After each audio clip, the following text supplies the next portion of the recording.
Mes enfants, rassemblez-vous. Approchez-vous du feu sacré. Que les femmes posent leurs calebasses, que les hommes cessent leurs palabres, que les enfants ferment leur bouche bavarde. L'heure est venue d'écouter la parole des ancêtres.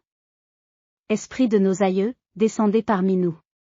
Aux grands-mères sages qui reposaient sous les baobabs millénaires, aux grands-pères valeureux dont les âmes dansent avec les vents de l'harmattan, guidez ma langue ce soir. Que vos sagesses coulent de mes lèvres comme l'eau pure du fleuve Niger. Écoutez bien, mes enfants. Car cette histoire que je vais vous conter n'est pas née de mon imagination.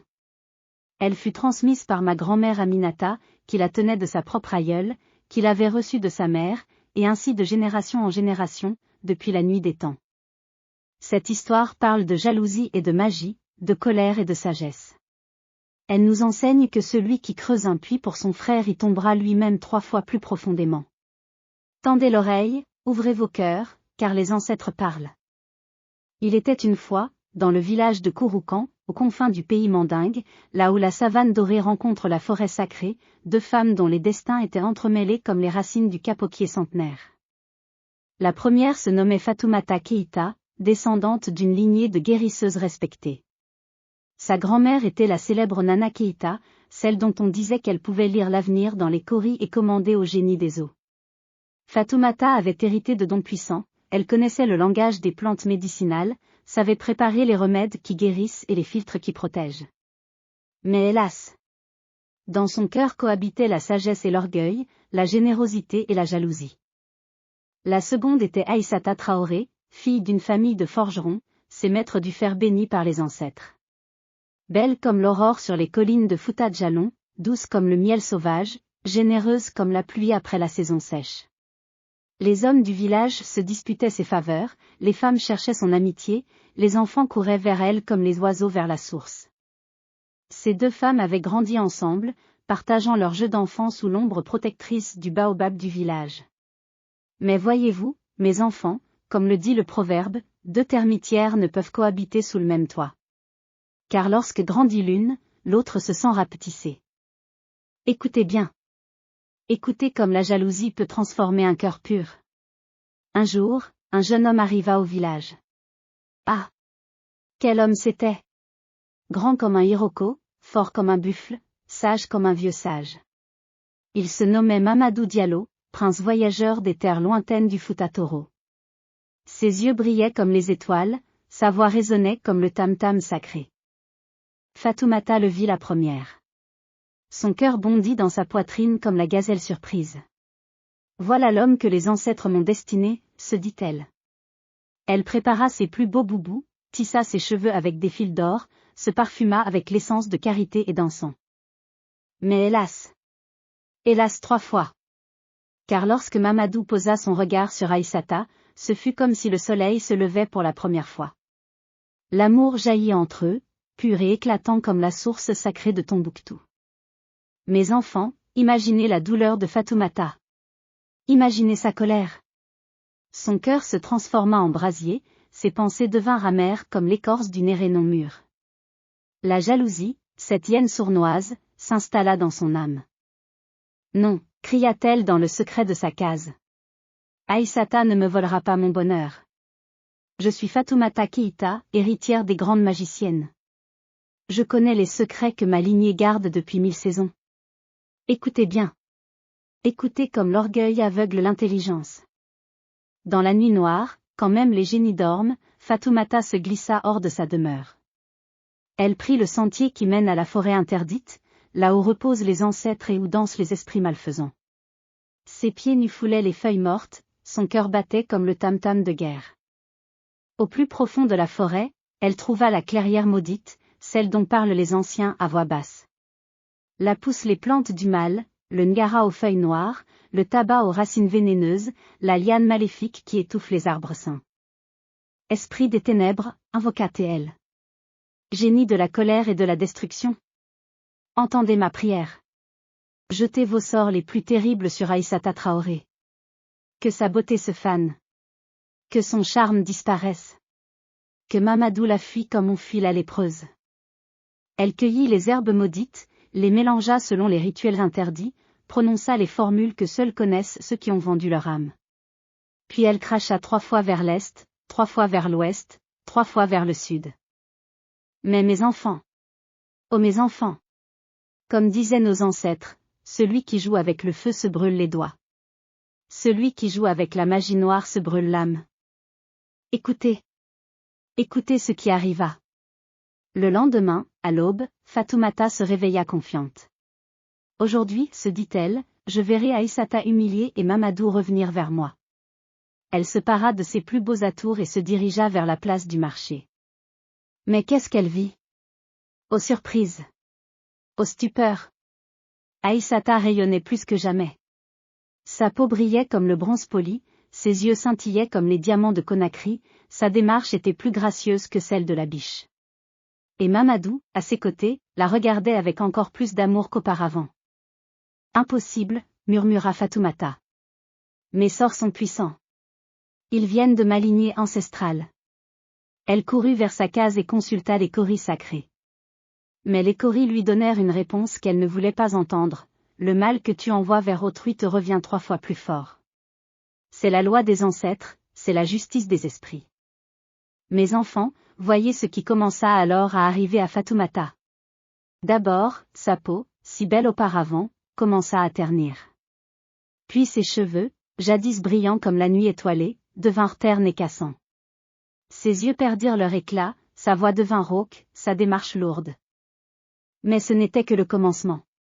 Car les esprits qu'elle avait invoqués, ces génies malfaisants de la forêt maudite, réclamaient maintenant leur dû. Ils la visitaient chaque nuit, lui suçant peu à peu sa force vitale, son énergie, sa joie de vivre. Fatoumata Keïta, lui dirent-ils d'une voix caverneuse. Tu nous as appelés pour nuire à autrui. Maintenant, nous réclamons notre salaire. Tu as voulu détruire la beauté d'une innocente, nous détruirons la tienne 3 fois plus sûrement. Tu as voulu briser un amour pur, nous briserons ton cœur 3 fois plus cruellement. Jour après jour, Fatoumata dépérissait. Les villageois, qui jadis la respectaient pour ses dons de guérisseuse, commençaient à la fuir. On chuchotait qu'elle portait malheur, qu'une malédiction pesait sur elle. Pendant ce temps, Aïssata et Mamadou célébraient leurs fiançailles dans la joie et l'allégresse. Tout le village dansait et chantait, les griots louaient leur amour, les anciennes bénissaient leur union. Fatoumata, cachée derrière sa porte, les regardait avec amertume. Pourquoi, se lamentait-elle. Pourquoi mes sorts n'ont-ils pas fonctionné?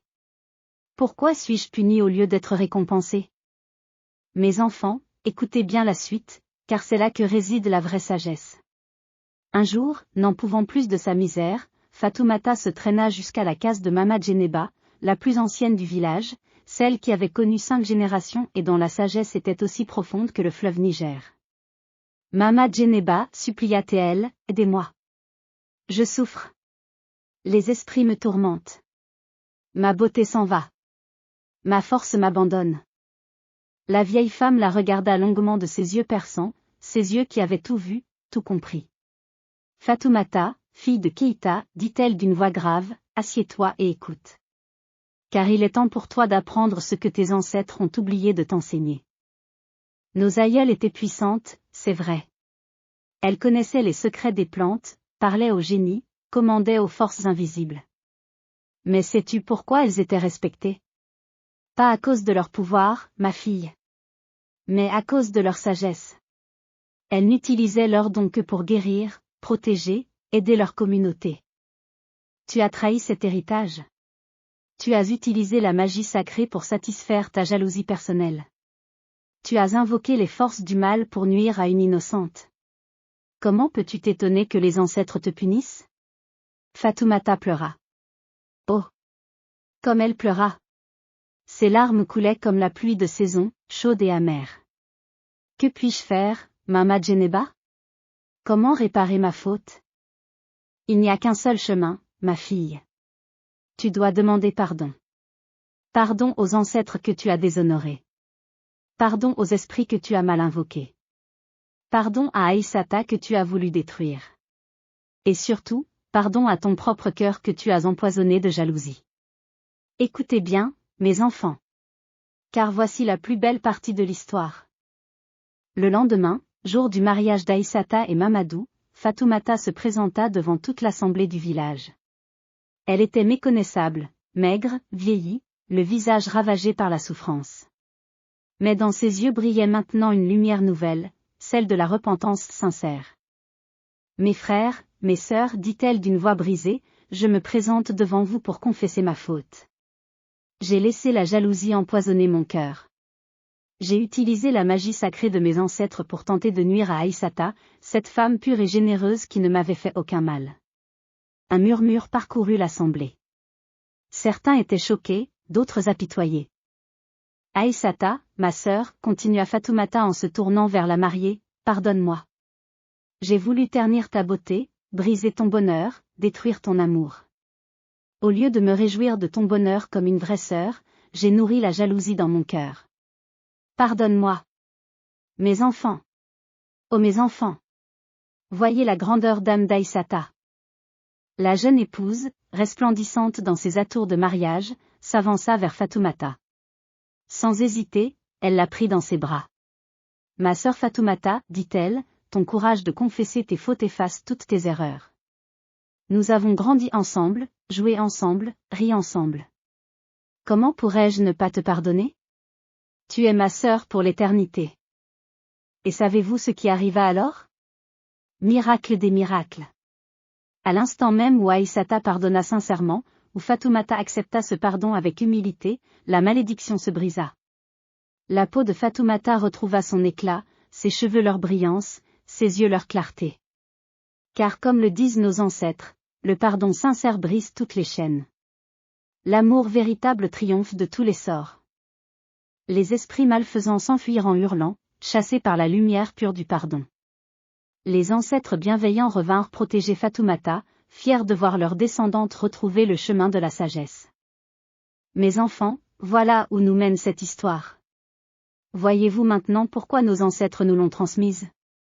Première leçon, la jalousie est un poison qui empoisonne d'abord celui qui la porte.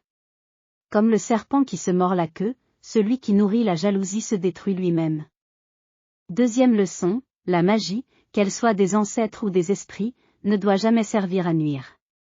Les dons que nous recevons sont destinés à guérir, protéger, unir, jamais à détruire ou diviser. Troisième leçon, le mal que nous envoyons vers autrui nous revient toujours, mais 3 fois plus fort. C'est la loi de l'équilibre universel, celle que même les plus puissants sorciers ne peuvent briser. Quatrième leçon, il n'est jamais trop tard pour se repentir. Le courage de reconnaître ses fautes, de demander pardon sincèrement, ouvre toujours la voie à la rédemption. Cinquième leçon, le pardon sincère possède une puissance magique supérieure à tous les sorts. Il brise les malédictions, guérit les blessures, réconcilie les cœurs. Ubuntu, mes enfants. Ubuntu. Nous sommes tous liés. La souffrance de l'un affecte tous les autres, mais la guérison de l'un profite également à tous. Fatoumata et Aïssata redevinrent des sœurs véritables. Fatoumata devint la marraine des enfants d'Aïssata et Mamadou. Elle retrouva ses dons de guérisseuse, mais les utilisa désormais uniquement pour le bien de sa communauté.